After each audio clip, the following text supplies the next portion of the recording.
Assalamualaikum warahmatullahi wabarakatuh. Innal hamdalillah nahmaduhu wa nasta'inuhu wa nastaghfiruh wa na'udzu billahi min shururi anfusina wa min sayyiati a'malina. May yahdihillahu fala mudilla lahu wa may yudlil fala hadiya lahu. Wa asyhadu an la ilaha illallah wahdahu la syarika lahu wa asyhadu anna Muhammadan abduhu wa rasuluh. Allahumma shalli wa sallim ala sayyidina Muhammad wa ala alihi wa sahbihi ajma'in. Amma ba'd. Insyaallah kita lanjutkan kembali kajian kitab Syarh Sunnah karya Al-Imam Al-Muzani rahimahullahu taala, di mana kita sampai pada perkataan beliau rahimahullah, wal Qur'anu kalamullahi azza wa jalla wa min ladunhu wa laysa bimakhluqin fayabid. Al-Qur'an itu adalah kalamullah. Maka ini adalah perkataan beliau rahimahullahu taala, menetapkan bahwa Al-Qur'an adalah kalamullah, firman Allah Subhanahu wa taala. Al-Qur'an bukan makhluk. Ya.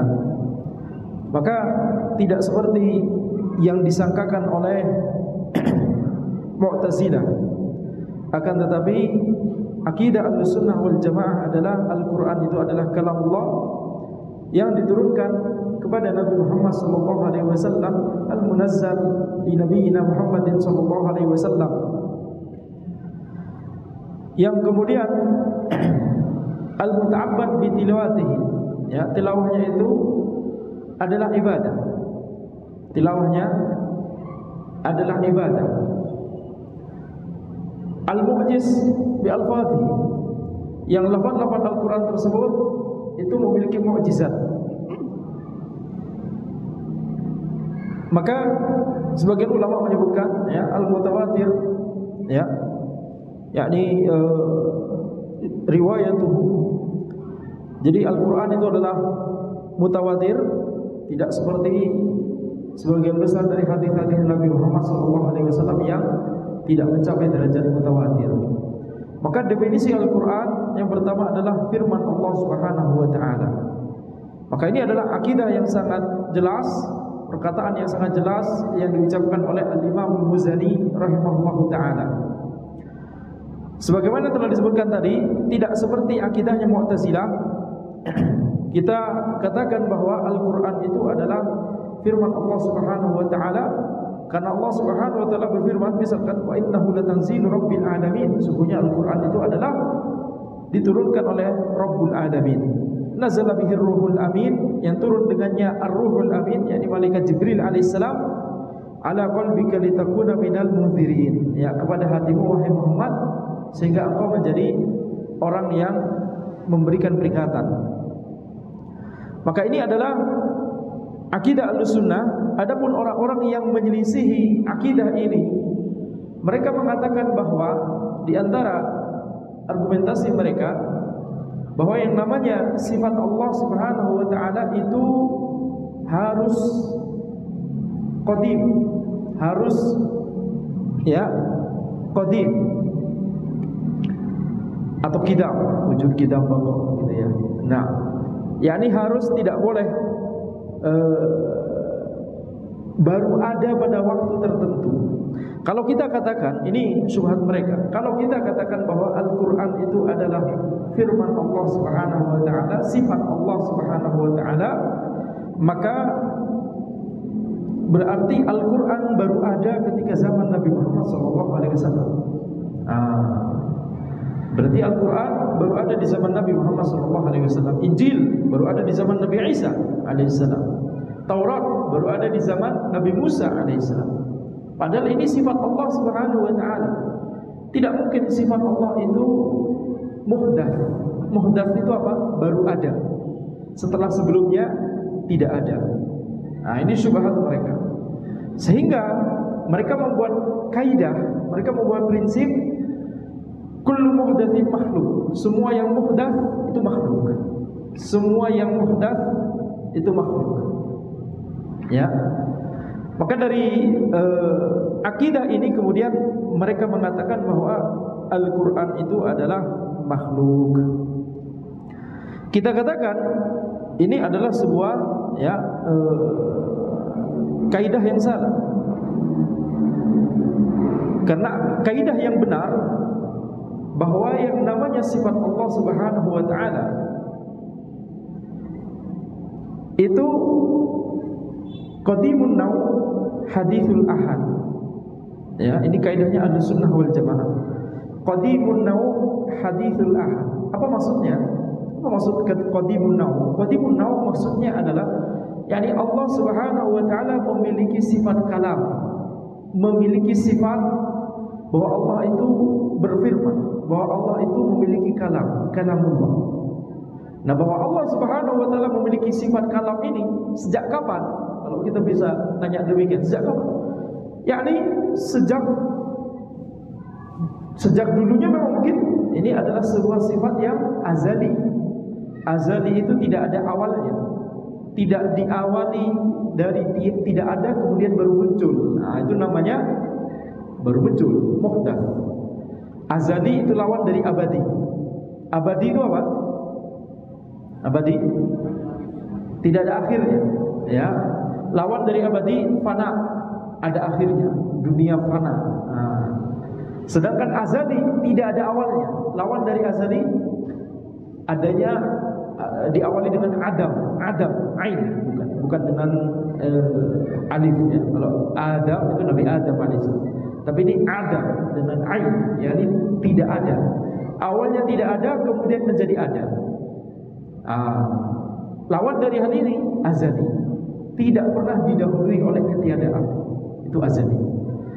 Kemudian kalau fana atau fana bahasa Arabnya, awalnya ada kemudian tidak ada, itu fana. Ya, bahasa Arabnya fana. Lawan dari hal ini abadi. Abadi itu apa? Tidak ada akhirnya. Maka kita katakan Allah Subhanahu wa taala memiliki sifat kalam itu, ya, ini adalah sifat Allah yang azali. Tidak kemudian awalnya Allah tidak memiliki sifat kalam, kemudian tiba-tiba memiliki sifat kalam, tidak demikian. Allah Subhanahu wa taala selalu disifati dengan sifat kalam. Sebagaimana Allah Subhanahu wa taala selalu disifati dengan sifat Maha mendengar, Maha melihat, Maha mengetahui. Bahkan Allah Subhanahu wa taala disifati dengan sifat Maha menciptakan walaupun ketika Allah belum menciptakan alam semesta. Ini kata para ulama. Walaupun Allah Subhanahu wa taala belum menciptakan alam semesta, maka Allah Subhanahu wa taala sudah disifati dengan Al-Khaliq, Zat yang Maha menciptakan. Ini akidah Ahlussunnah. Maka kaidah yang ada di dalam Ahlussunnah, sifat kalam Allah itu qadimun naw hadithul ahad. Qadimatun naw hadithatul ahad. Terserah antum mau pakai tak marbutoh atau tidak. Qadimatun naw hadithatul ahad. Qadimatun naw maksudnya apa? Secara keseluruhan, yakni sifat kalam secara keseluruhan ini sudah, yakni adalah sebuah sifat yang azali. Sedangkan hadithatul ahad, sedangkan kalam Allah yang secara terperinci, ya, kalam Allah alhamdulillahirabbil alamin arrahmanirrahim maliki yaumiddin.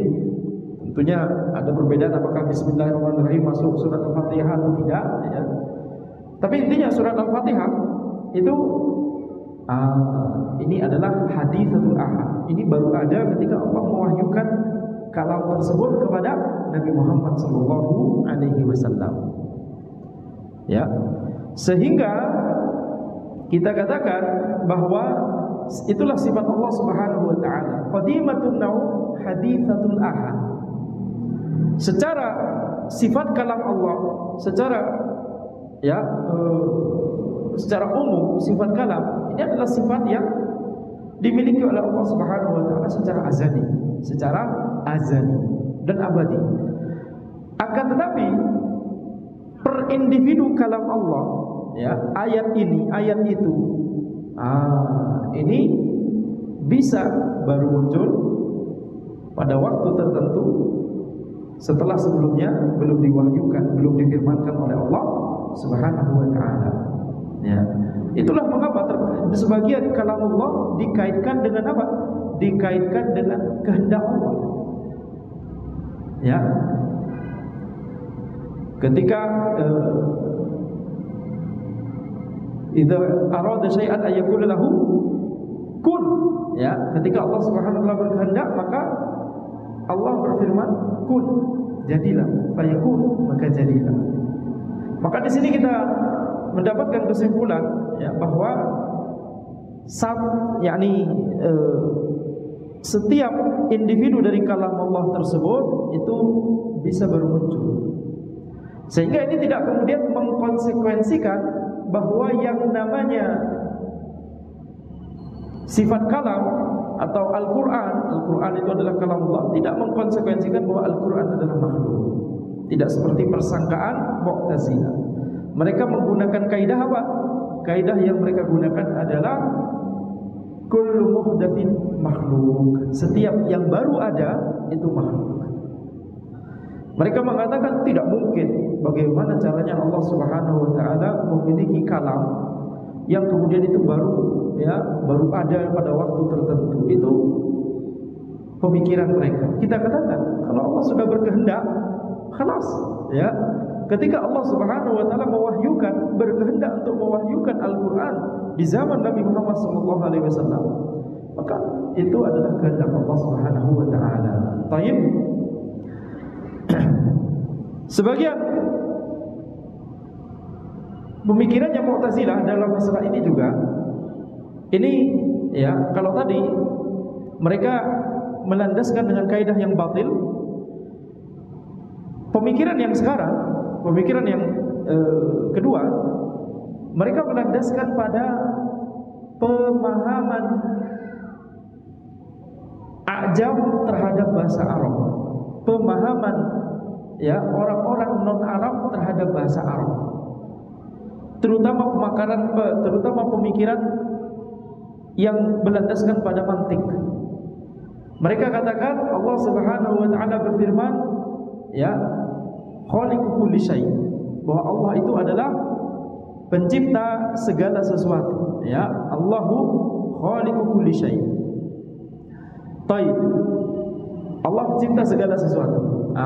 Ini statement pertama. Statement pertama, Allahu khaliqu kulli syai'. Dari mana? Dari ayat Al-Qur'an. Baik. Statement kedua, Al-Qur'anu syai'. Al-Qur'an itu syai', sesuatu. Apakah Al-Qur'an itu termasuk sesuatu? Na'am, kata mereka. Maka kesimpulannya apa kata mereka? Allahu khaliqul Qur'an. Allah menciptakan Al-Qur'an. Ayo. Ini pemikirannya Mu'tazilah. Bagaimana pemahaman yang benar dalam masalah ini? Pemahaman yang benar adalah, ya, jangan gunakan pemahaman non-Arab terhadap bahasa Arab. Khususnya jangan menggunakan pemahaman ala mantik kepada dalil. Mantik itu berasal dari Yunani, pemikiran yang dirumuskan oleh Aristoteles, ya. Bahkan matan mantik, sebagian matan, ya, ada salah satu matan ketika kaum muslimin bahkan hingga zaman ini mempelajari mantik itu adalah hasil terjemahan dari, ya, orang Yunani. Dibuat matan bahasa Arab, dihafalkan, disyarah, bayangkan. Siapa penulisnya? Orang Yunani, Aristoteles. Dan penulis yang lain. Maka kita katakan, ya, bagaimana pemahaman yang benar dalam masalah tersebut, dalam membantah syubhat tersebut. Kita katakan syai' yang dimaksud di ayat ketika, ya, orang Arab menyebutkan tentang kullu syai' itu maksudnya adalah yang terkait dengan konteks. Tidak semua segala sesuatu, benar-benar segala sesuatu, ya, tetapi yang terkait dengan konteks. Yang dimaksud dengan Allahu khaliqu kulli syai', yang dimaksud adalah Allahu khaliqu kulli syai'in alladzi yukhlaq. Allah itu menciptakan segala sesuatu yang memang diciptakan. Siapa penciptanya? Allah Subhanahu wa taala. Kalau sesuatu tersebut tidak diciptakan, ya sudah, kelas. Itu memang bukan ciptaan. Ilustrasinya adalah, ini berkali-kali Anda pernah sering Anda telah sebutkan di beberapa majelis, ya. Ilustrasinya adalah kalau kita misalkan berikan ya uang sejumlah besar ya kepada seorang anak kecil, kemudian kita katakan ya suruh dia ke pasar, suruh dia ke toko atau ke pasar, kemudian kita katakan ya beli semuanya yang ada di sana dengan uang ini, beli semua yang ada di sana. Tentunya apa yang akan dilakukan oleh anak kecil tersebut? Apakah kemudian dia akan pergi ke pasar, kemudian dia akan beli batu, beli tiang listrik, beli ya tanah, beli udara? Itu kan sesuatu, belilah segala sesuatu yang ada di pasar, yang ada di toko. Belilah yang semua yang ada di toko. Maksudnya adalah belilah semua barang dagangan yang memang bisa untuk dibeli. Betul tidak? Itu pemahaman normal ketika kita berinteraksi antara kita dengan yang lain. Ketika kita katakan kepada anak kecil tersebut, belilah semua yang ada di situ, di toko tersebut. Tidak kemudian anak kecil tersebut bilang ke penjaganya, saya mau beli ini genteng rumah, genteng toko ini, saya mau beli pilar toko ini, saya mau beli. Betul tidak? Nah, belilah semua yang ada di situ. Maksudnya semua yang memang bisa dibeli. Konteksnya adalah menyuruh untuk membeli. Sehingga ketika Allah Subhanahu wa taala berfirman, Allahu khaliqu kulli syai', Allah menciptakan segala sesuatu. Ya, ini maksud segala sesuatu di situ yang memang adalah makhluk. Siapa penciptanya? Allah Subhanahu wa taala. Sedangkan kalau mau pakai pemikiran mantik, Allah menciptakan segala sesuatu. Ini ya, segala sesuatu selain Allah Subhanahu wa taala, termasuk apa? Al-Qur'an, itu makhluk juga. Ini pemikiran Mu'tazilah. Taib. Jadi jangan salah, jangan tergelincir dalam memahami. Keliru memahami ayat atau hadis gara-gara menerapkan kaidah mantik ke dalam ayat atau hadis tersebut. Itulah mengapa para sahabat, walaupun mantik itu sudah ada 600 tahun, 700 tahun sebelum mereka, 800 tahun sebelum mereka, tinggal antum cari ya periode hidupnya Aristoteles tahun berapa sebelum Masehi, kemudian zaman Nabi Muhammad SAW 600-an Masehi, ya. Ratusan tahun sudah ada ilmu mantik, akan tapi para sahabat tidak merasakan adanya kebutuhan sama sekali untuk mempelajari mantik dalam rangka memahami Al-Quran dan As-Sunnah. Baik, maka kita katakan ya, akidah yang lurus dalam masalah ini bahwa Al-Quran adalah firman Allah Subhanahu wa ta'ala. Adapun akidah Asy'ariyah dalam masalah ini, maka mereka meyakini bahwa Al-Quran itu adalah bukan makhluk. Naam, Al-Quran adalah kalamullah, akan tetapi ya Al-Quran itu dipahami sebagai yakni sebuah zat tertentu atau sebuah entitas tertentu, bukan zat ya, sebuah entitas tertentu yang kalau diejawantahkan dalam bahasa Arab jadi Al-Quran, kalau diejawantahkan ke bahasa Ibrani jadi Taurat, kalau diejawantahkan ke atau Injil ya, kalau diejawantahkan ke Suryani jadi Taurat, atau terbalik ya, antara dua itu, Ibrani, Suryani, Taurat atau Injil. Jadi akidah mereka, kalau di Al-Quran ada ayat Alhamdulillahirabbil alamin, maka ada padanannya di Taurat, ada padanannya di Injil. Ini adalah akidah yang salah. Ya, akidah yang salah. Yang benar adalah akidah Ahlussunnah wal Jamaah bahwa Al-Quran adalah kalamullah, dan kalamullah tidak hanya Al-Quran. Ya, Taurat, Injil yang masih asli itu adalah kalamullah. Kemudian hadis-hadis Nabi Muhammad SAW itu secara makna itu adalah dari Allah Subhanahu wa taala. Ya. Baik. Kemudian walaysa bimakhluqin min wa min ladunhu, ya, Al-Qur'an itu adalah dari Allah Subhanahu wa taala yang diturunkan kepada ya Nabi Muhammad sallallahu alaihi wasallam. Walaysa bimakhluqin fayabid, bukanlah makhluk sehingga kemudian nanti kalau namanya makhluk akan kemudian sirna, ya. Kalau yang namanya makhluk pasti akan sirna. Maka itulah mengapa Al-Imam Al-Muzani rahimahullah beliau berkata, walaysa bimakhluqin fayabid. Al-Quran itu bukan makhluk sehingga kalau makhluk akan sirna. Al-Quran tidak demikian.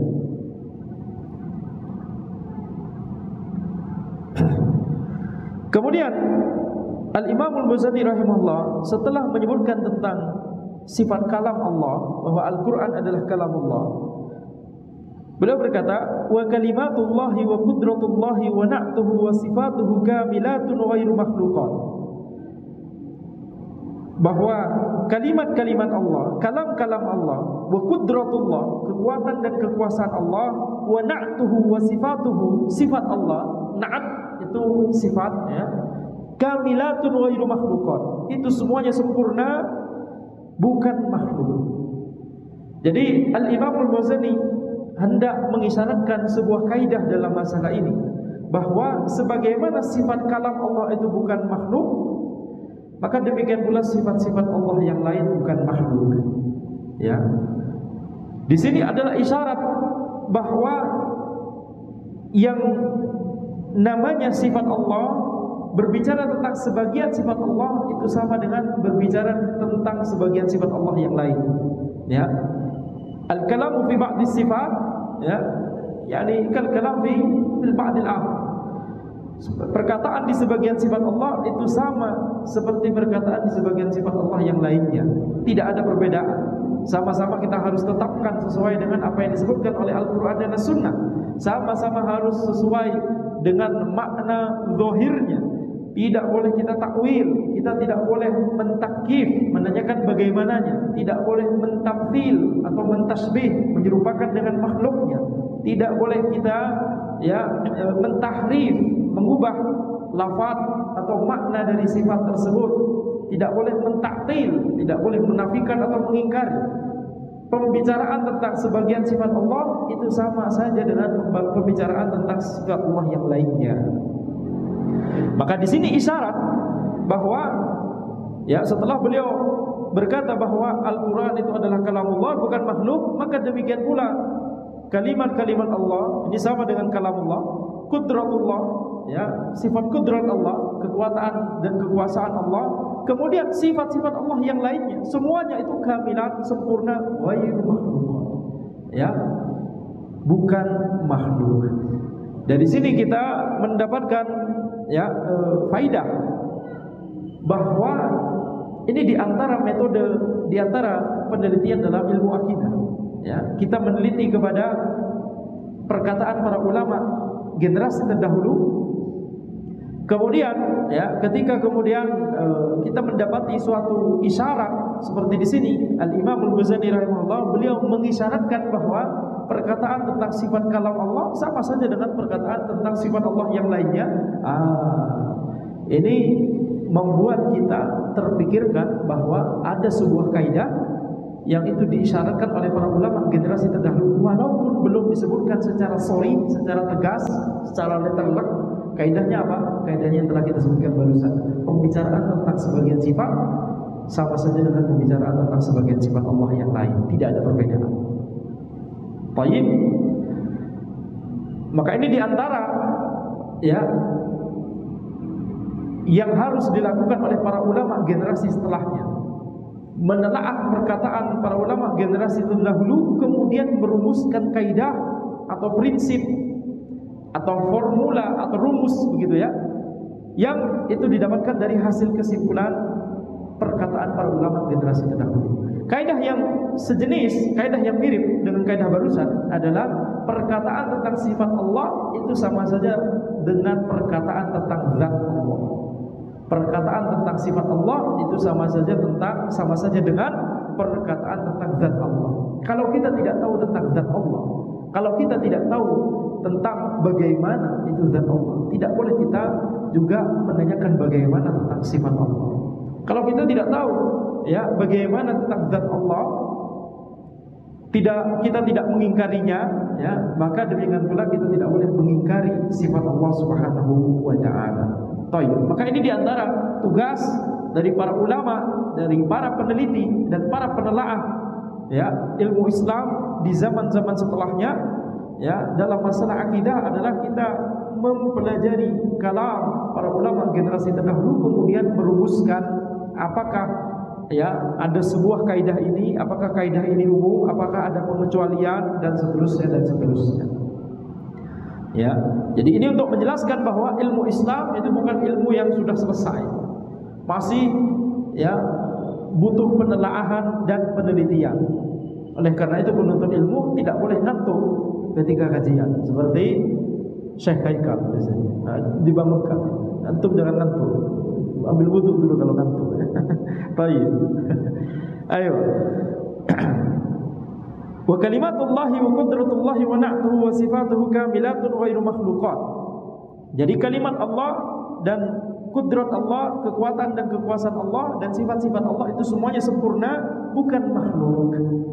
Di antara dalil yang lain yang menunjukkan bahwa kalamullah itu bukan makhluk, itu adalah sabda Nabi Muhammad SAW ketika beliau mengajarkan kepada kita untuk berdoa, ya, a'udzu bikalimatillahi tammati min syarri ma khalaq. A'udzu bikalimatillahi tammati min syarri ma khalaq. Aku berlindung kepada kalimat Allah yang sempurna dari keburukan ya makhluk Allah Subhanahu wa taala. Maka di sini Nabi Muhammad SAW mengajarkan kita untuk berlindung kepada kalimat Allah. Kalau kalimat Allah itu makhluk, kalau kalam Allah itu makhluk, maka Nabi Muhammad SAW mengajarkan kita untuk berlindung kepada makhluk, untuk berta'awudz kepada makhluk. Padahal ta'awudz itu harus kepada Allah Subhanahu wa taala, hanya kepada Allah Subhanahu wa taala. Kalau diarahkan kepada selain Allah itu adalah kesyirikan. Tidak mungkin Nabi Muhammad SAW mengajarkan kita kesyirikan. Justru ya Nabi Muhammad SAW mengajarkan kita ketauhidan. Oleh karena itu kita simpulkan bahwa kalimatullah itu adalah sifat Allah, bukan makhluk. A'udzu bikalimatillahi tammati min syarri ma khalaq. Atau di ya doa yang lain, a'udzu bikalimatillahi tammah min kulli syaitanin muhammad wa min kulli ainin lammah. Jadi di situ sama-sama Nabi Muhammad SAW mengajarkan kita untuk berlindung kepada kalimat Allah atau kalam Allah Subhanahu wa taala. Daimatun azaliyat. Sifat Allah itu semuanya daimat azaliyat. Daimat itu apa? Abadi. Azaliyat azali.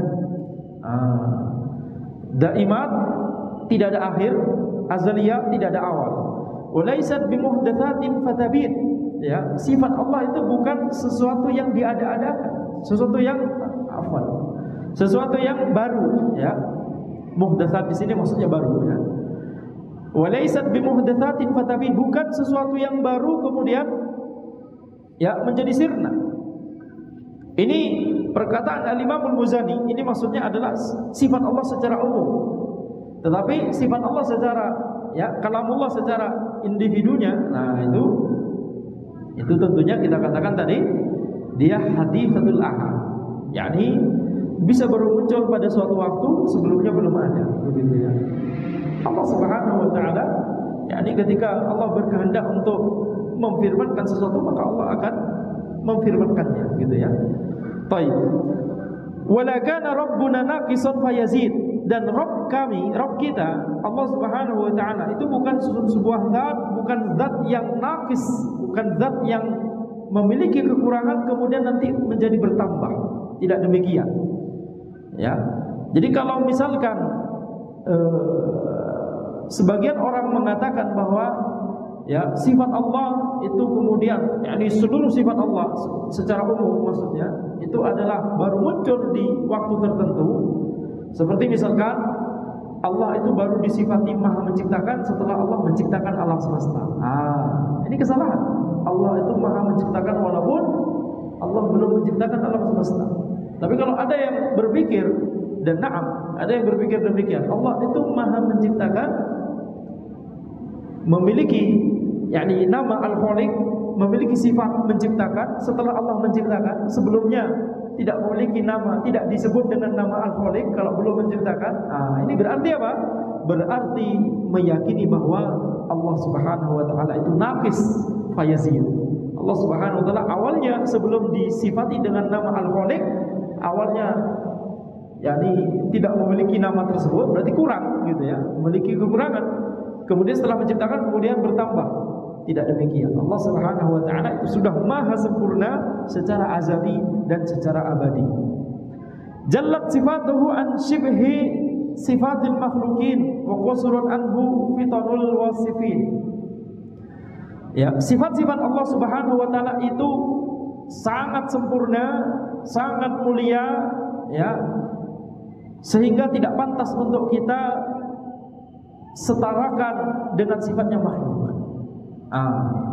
Ini berarti apa? Di perkataan ini Al-Imamul Muzani rahimahullah mengisyaratkan bahwa tidak boleh bagi kita untuk mentamtsil atau mentasbih. Tidak boleh untuk mentamtsil atau mentasbih.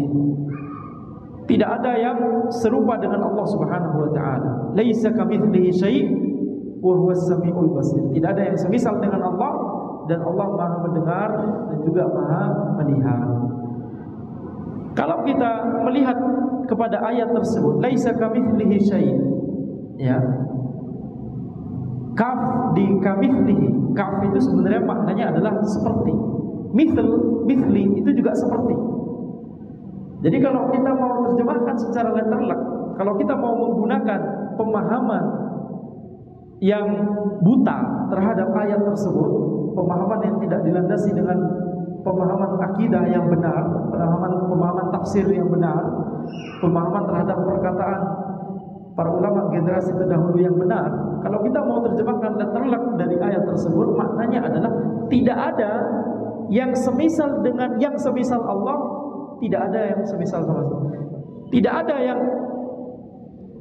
jadi laisa kamitslihi syai'. Mithlihi ini apa? Semisal Allah. Laisa kamitslihi syai'. Tidak ada yang semisal dengan yang semisal Allah ini sesuatu apapun. Jadi apa? Kalau kaf di situ kita pahami, kita terjemahkan juga, kita anggap itu memiliki makna juga kaf di situ, maka itu berarti kita mengatakan bahwa ada yang semisal Allah. Nah, yang semisal Allah ini tidak ada yang serupa sama sekali dengannya. Ini pemahaman yang benar atau salah? Salah. Ya, oleh karena itu para ulama dari zaman dahulu hingga zaman sekarang, yang dimaksud kaf di situ maksudnya adalah kaf zaidah, kaf tambahan. Tidak untuk dimaknai, tidak untuk diterjemahkan. Dan alhamdulillah di terjemahan Al-Qur'an enggak ada yang memaknai demikian. Kaf di situ adalah untuk penekanan. Kaf di situ adalah untuk penekanan, sehingga tak perlu diterjemahkan. Itu adalah untuk menekankan tidak ada sama sekali yang semisal dengan Allah sesuatu apa. Kalau kaf di sini diterjemahkan juga, maka maknanya adalah tidak ada yang semisal dengan yang semisal Allah sesuatu apapun. Pertanyaannya, apa yang semisal dengan Allah? Betul? Ini juga termasuk uslub orang Arab berbicara. Uslubnya, gayanya orang Arab berbicara adalah menambahkan sebuah kata untuk penekanan, bukan untuk dimaksudkan maknanya. Itulah mengapa kaf di situ, ya, secara i'rab kita katakan ini adalah kaf zaidah, kaf tambahan. Tapi secara makna tidak ada kaf yang, tidak ada huruf satu huruf pun yang sia-sia di Al-Qur'an. Kita katakan tidak boleh kita terjemahkan. Berarti sebagian dari kita bertanya, berarti kalau dihilangkan enggak apa-apa dong, enggak ngaruh ke terjemahan. Kita katakan secara makna tetap ada fungsinya. Fungsinya apa? Untuk menekankan. Laisa kamitslihi syai' wa huwas samiul basir. Jadi makna dari laisa kamitslihi syai', tidak ada yang semisal Allah sesuatu apapun. Ya, oleh karena itu tidak boleh sifat Allah itu disama-samakan dengan makhluk. Ya, tidak boleh disama-samakan dengan makhluk. Seperti misalnya mengatakan bahwa ya sifat pendengaran Allah itu seperti pendengaran manusia, mekanismenya, ya, sifat penglihatan, mekanismenya seperti penglihatan makhluk. Tidak boleh demikian. Ketika kita mengetahui bahwa Allah memiliki sifat tangan, yadullahi fawqa aydihim, tangan Allah di atas tangan mereka. Allah memiliki sifat tangan. Tangan Allah tidak boleh kita pahami sama dengan tangan makhluk. Ya. Sebagaimana manusia punya kaki, meja juga punya kaki. Sama-sama lafadznya kaki, tapi bentuknya beda sekali. Betul tidak?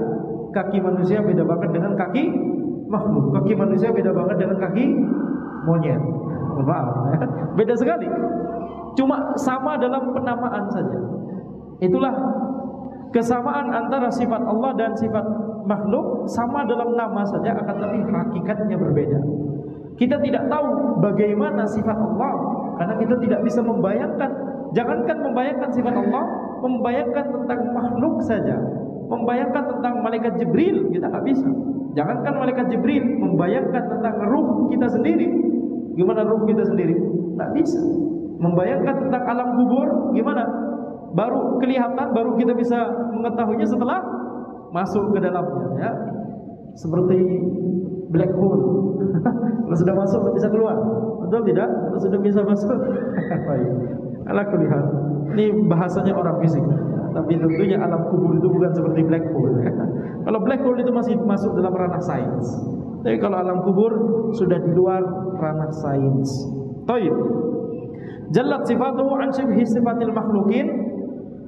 Maka sifat Allah itu tidak boleh diserupakan dengan sifat makhluk. Wa qasurat anhu fitanul wasifin.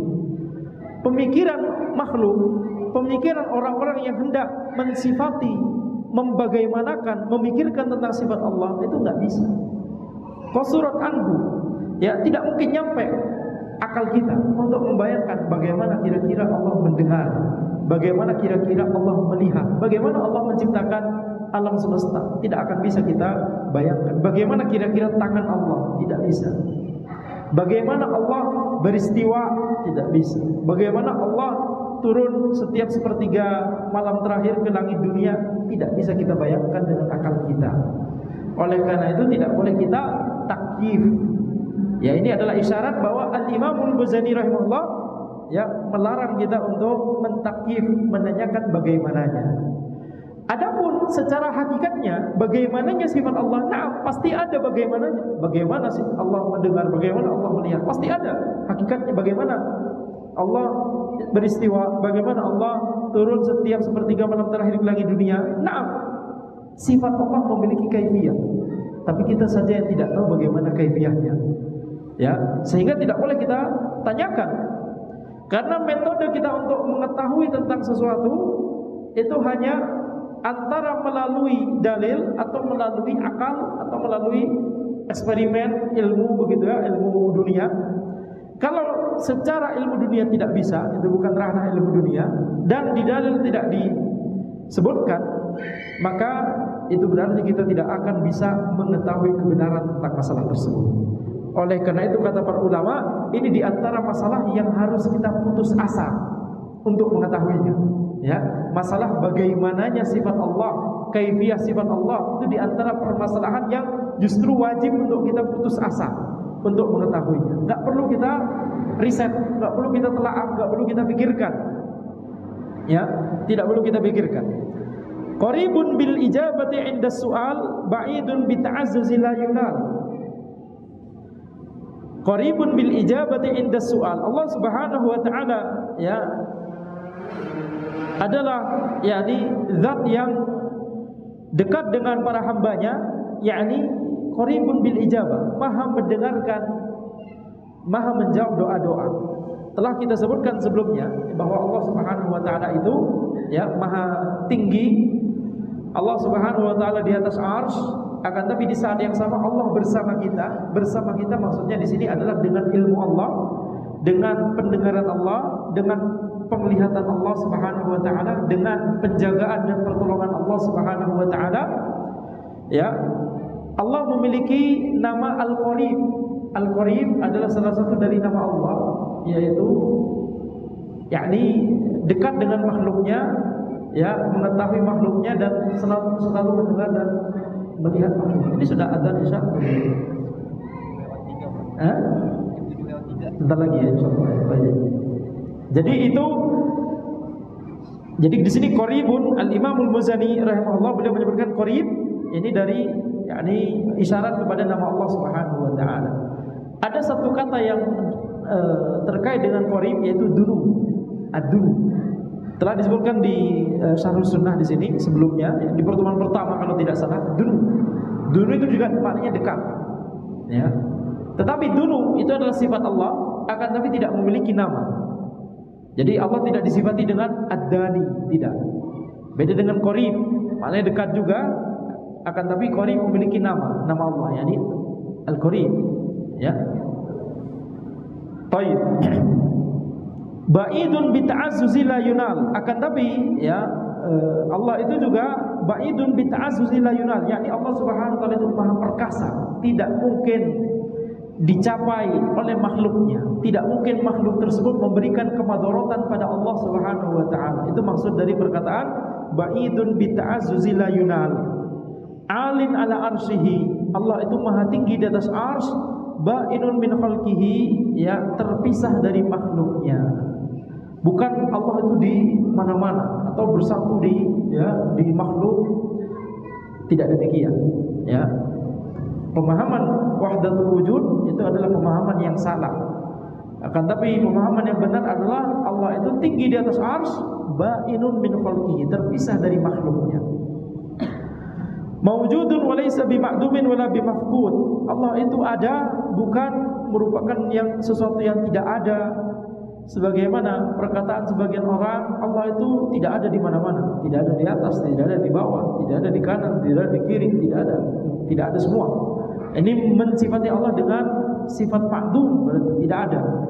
Yang benar adalah Allah maha tinggi di atas arsy, terpisah dari makhluknya, ya, sehingga Allah itu bukan kemudian ada di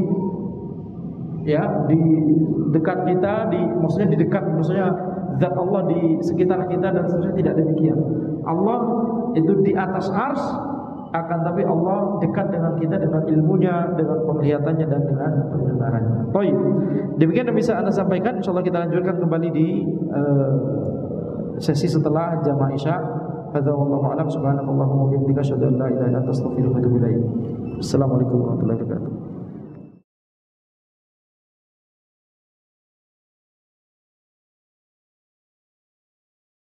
Assalamualaikum warahmatullahi wabarakatuh. Alhamdulillahirabbil alamin, wassalatu wassalamu ala sayyidina Muhammadin wa ala alihi wa sahbihi ajma'in. Amma ba'd. Insyaallah kita lanjutkan kajian kitab Syarhus Sunnah karya Al-Imam Al-Muzani rahimahullahu taala. Sebelumnya kita telah membahas tadi, ya, sebelum kita lanjut, kita tadi membahas perkataan beliau, ya, wa qasurat anhu fitanul wasifin, jallat sifatuhu an shibhi sifati al-makhlukin wa qasurat anhu fitanul wasifin. Ya, kalimat ini yaitu sifat Allah Subhanahu wa taala itu sangat sempurna, sangat mulia, ya. Tidak seperti yang disetarakan oleh sebagian orang, ya, disamakan dengan sifat makhluk. Kemudian sifat Allah Subhanahu wa taala itu, ya, qasurat anhu fitanul wasifin. Fitan yakni pemikiran, ya, bayangan orang-orang itu tidak akan bisa nyampe membayangkan bagaimana sifat Allah Subhanahu wa taala. Ini perkataan Al-Imam Al-Muzani rahimahullah. Inilah yang kemudian kita kenal di kitab-kitab para ulama generasi setelahnya dengan istilah tamthil, tadi kita sebutkan, dan takyif. Betul tidak? Tamthil dan takyif. Maka ini mengisyaratkan sekali lagi kepada kita, ya, bahwa yang namanya masalah akidah, literatur akidah itu yang dibahas oleh para ulama belakangan, para ulama yang akidahnya lurus, itu sama dengan yang dibahas oleh para ulama generasi sebelumnya.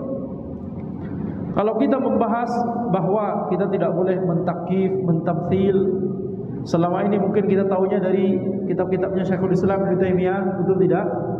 Abad keberapa beliau? Abad ke-8 Hijriah, 700-an Hijriah. Betul?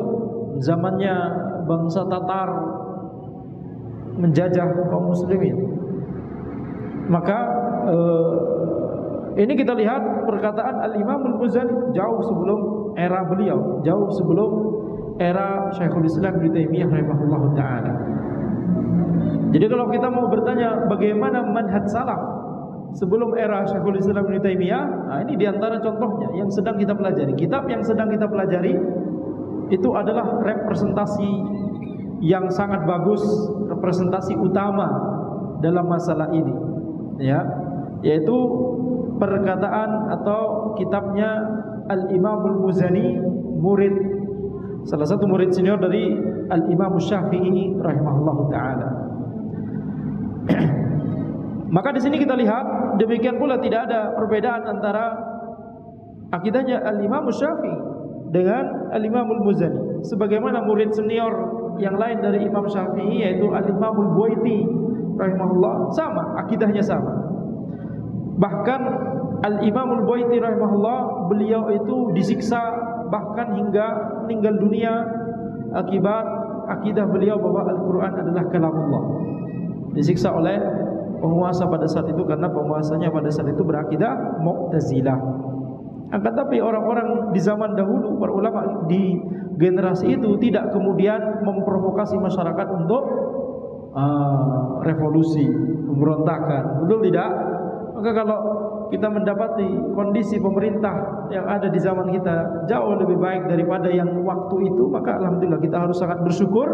Tetapi tentunya kita tetap harus memberikan masukan, ya, berikan nasihat, dan tentunya nasihat itu adalah dilakukan dengan cara yang baik. Semuanya memiliki adab, ya. Nasihat kepada pemerintah itu sama seperti nasihat kepada orang tua. Tidak sama seperti kita ngasih nasihat kepada adik kita, misalkan teman kita, betul tidak? Apalagi cara menasihatinya kayak preman. Ya, nasihati preman dengan nasihati teman itu beda. Nasihati orang tua kalau caranya sama dengan nasihati preman itu bukan cara yang benar, itu kurang ajar namanya, betul tidak? Semuanya punya adab masing-masing. Baik, kita lanjutkan. Jadi ini diantara, ya, sebelum lanjut. Jadi ini diantara, ya, tugas para ulama belakangan setelahnya, memudahkan ilmu kepada kaum muslimin. Sebelumnya di zamannya Al-Imam Al-Muzani belum ada istilah takyif, tamthil, ya, tasbih, tahrif, ta'til. Itu na'am, istilah-istilah tersebut muncul di era setelahnya. Tapi itu cuma istilah untuk menjelaskan, ya, yakni intinya sama, ya. Muatan akidahnya, esensi akidahnya sama seperti dengan yang telah diucapkan oleh para ulama generasi sebelumnya. Kemudian kita lanjutkan perkataan Al-Imam Al-Muzani rahimahullah, wal khalqu mayyituna bi ajalihim. Ya, setelah membahas tentang sifat Allah Subhanahu wa taala, maka kemudian Al-Imam Al-Muzani rahimahullah mengisyaratkan, mengkontraskan dengan sifat makhluk. Allah Subhanahu wa taala adalah zat yang maha sempurna, ya. Sifat Allah itu azali dan abadi. Adapun makhluk maka mayyitun, yakni makhluk akan mati bi ajalihim, ketika sudah menemui ajalnya. Ya, kullu syai'in halikun illa wajha. Segala sesuatu itu halik, hancur, kecuali wajah Allah Subhanahu wa taala. Ya. Kemudian kullu nafsin dha'iqatul maut, setiap yang bernyawa akan merasakan mati. Summa walikulli ummatin ajal, setiap umat itu memiliki ajal, memiliki, ya, batas waktunya masing-masing. Maka wal khalqu mayyituna bi ajalihim, semua makhluk, setiap makhluk itu akan mati pada akhirnya ketika mereka menemui waktu mereka, inda nafadi arzaqihim wa inqita'i atharihim, ketika rizki mereka telah selesai semua mereka terima, wong qita'i atharihim, dan, ya, jejak mereka telah selesai semua mereka jejaki. Ketika jejak mereka telah selesai mereka tapaki semua, rizki mereka telah mereka dapatkan semua, maka ini waktu ajalnya. Oleh karena itu yang namanya rizki itu tidak akan meleset, ya, tidak akan meleset. Sehingga kita sekarang mau memilih apakah yang akan kita pilih itu mengambil rizki kita melalui jalur yang halal atau melalui jalur yang haram. Tidaklah kita, ya, menambah porsi rizki kita ketika kita melalui dengan jalur yang haram. Tidaklah kita mengurangi jatah rizki kita kalau kita berusaha untuk menempuh jalur yang halal. Semua sudah ditetapkan oleh Allah Subhanahu wa taala. Betul tidak? Bukan kemudian kalau kita menempuh jalur yang haram, kemudian rizki kita menjadi tidak seperti yang tertulis di Lauhul Mahfuz, jadi bertambah. Tidak demikian. Akan tapi setiap rizki kita setelah ditentukan oleh Allah Subhanahu wa taala, dan kita sekarang diberikan pilihan, kita mau menempuh jalur yang halal atau jalur yang haram. Thummahum ba'da ad-daghati, thummahum ba'da ad-daghah, ya, ad-daghah. Thummahum, ba'da ad-dawtati fil kuburi musa'alun. Nah, setelah dikontraskan antara sifat Allah dengan sifat makhluk, bahwa sifat makhluk itu yakni makhluk itu adalah pasti akan mati, pasti akan sirna. Kemudian penulis melanjutkan pembahasan sekalian, ini bahas tentang kematian, sekalian dilanjutkan oleh beliau membahas tentang fase-fase yang dilalui oleh seseorang ketika dia meninggal dunia. Setelah dia meninggal dunia, maka setelah orang meninggal dunia, apa yang akan dia hadapi? Dia akan masuk ke dalam alam kubur. Summahum ba'da dhawtah. Jadi setiap makhluk di alam kubur itu dihimpit. Ini termasuk salah satu dari akidah Ahlussunnah wal Jamaah. Bahkan Nabi Muhammad SAW bersabda, "Lau naja ahadun min dhammatil qabr la naja Sa'ad bin Mu'adz." Kalau ada orang yang bakal selamat dari himpitan kubur ketika dia dikuburkan, maka itu Sa'ad bin Mu'adz. Setiap makhluk akan dihimpit di kuburnya. Setelah dhawtah ini, setelah dhammatul qabr ini, setelah dihimpit di kubur ini, maka baru kemudian musa'alun, ditanyakan oleh dua malaikat, Munkar dan Nakir. Ini yang namanya fitnah kubur. Fitnah kubur itu adalah pertanyaan atau ketika dua malaikat menanyakan orang yang meninggal tersebut. Ini namanya fitnah kubur. Jadi fitnah kubur itu bukan orangnya sudah mati atau masuk alam kubur, kemudian di alam kubur ada fitnah sesama orang di kuburan saling menggunjing, difitnah, bukan demikian Anak-anak pernah mendengar sebagian orang memahami yang namanya fitnah kubur itu, Ustaz, apakah di kuburan? Ini orang masuk kuburan berarti masuk kompleks kuburan kemudian orang-orang bisa saling berinteraksi, bergunjing, ada yang memfitnah sana sini. Tidak demikian Yang maksud fitnah kubur, yang dimaksud fitnah kubur itu maksudnya adalah ketika dua malaikat Munkar dan Nakir menanyakan 3 pertanyaan, man rabbuk wa ma dinuk wa man nabiyyuk, kepada orang yang meninggal dunia tersebut. Baik. Disebutkan di hadis bahwa innal abda idza wudi'a fi qabri, ketika seorang itu diletakkan di dalam kuburnya, wa tawalla anhu ashabuhu, kemudian orang-orang yang mengantarkannya ke kuburan tersebut semuanya telah beranjak pergi semua, wa innahu la yasma'u qur'aniyalihim, orang yang di dalam kubur tersebut masih mendengar bunyi sendal mereka. Atahu malakani fayuqa'idani, maka kemudian 2 malaikat datang menghampiri orang yang di dalam kuburan tersebut, kemudian mendudukkan dia. Ini sudah perkara ghaib, betul tidak? Sudah termasuk perkara ghaib. Gak usah ditanya, Ustaz, gimana caranya? Mayit yang sudah dikuburkan itu didudukkan, gimana caranya? Ini adalah perkara ghaib. Sebagaimana setelah itu, kalau ini adalah orang soleh, orang mukmin, kuburannya akan diluaskan. Kalau orang kafir, kuburannya akan disempitkan. Gimana itu pemikirannya? Tidak bisa. Ini adalah termasuk sudah masuk dalam ranah perkara ghaib. Fayuqulan ma kunta taqul fi hadzal rajul. 2 malaikat tersebut kemudian akan berkata, apa pendapatmu tentang orang ini, yakni Nabi Muhammad SAW. Maka orang mukmin akan berkata, asyhadu annahu Abdullah wa rasul. Aku bersaksi, asyhadu annahu Abdullah wa rasul. Aku bersaksi bahwa beliau adalah hamba Allah dan Rasulnya, yakni Nabi Muhammad SAW. Maka orang yang bisa menjawab seperti ini, tentunya setelah ditanyakan man rabbuk wa man dinuk wa man nabiyyuk, ketika ditanyakan wa man nabiyyuk, siapakah nabimu, ini yang dimaksud dengan pertanyaan ini, apa pendapatmu tentang orang ini, Nabi Muhammad SAW. Maka kemudian ketika jawabannya benar, maka nanti kuburannya akan dilapangkan, kemudian ditampakkan tempat duduknya di surga, dipakaikan baju dari surga, tempat tidur dari surga, dan seterusnya. Adapun orang kafir dan orang munafik, ketika ditanyakan siapakah orang ini, siapakah Nabi Muhammad SAW, maka orang kafir dan orang munafik akan menjawab, la adri. Ya. Saya tidak tahu. Maka orang yang seperti ini, ya kuntu aqulu ma yaqulun nas, aku berkata apa yang dikatakan manusia, yakni tidak memikirkan sama sekali tentang akidah dan keimanan, ya, sehingga tidak bisa menjawab siapakah orang yang ditanyakan oleh kedua malaikat tersebut.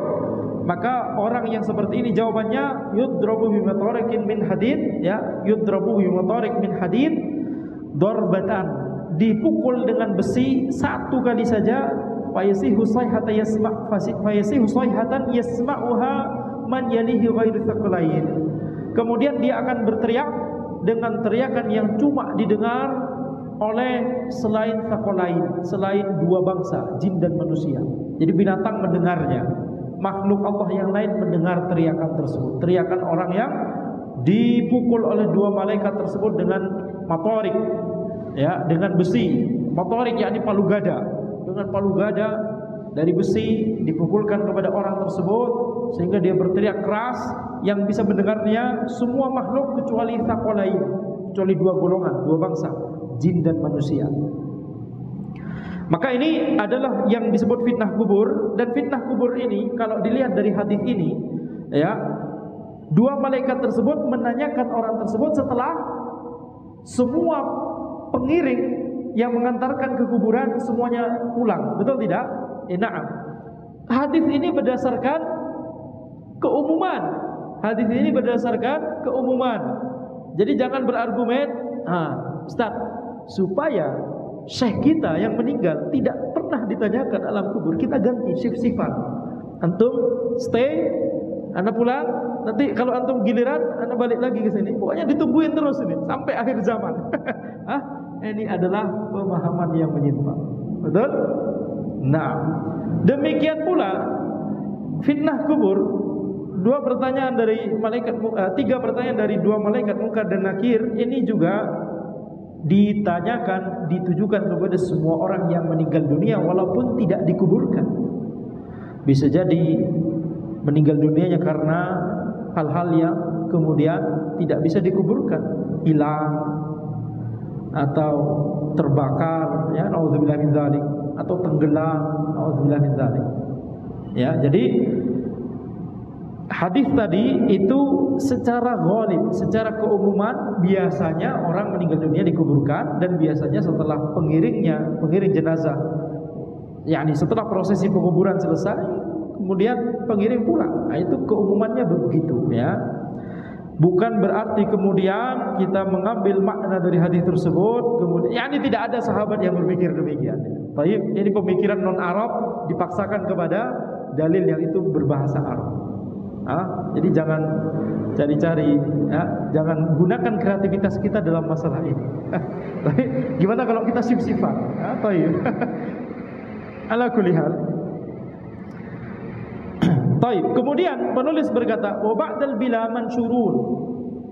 Setelah jasadnya itu, yakni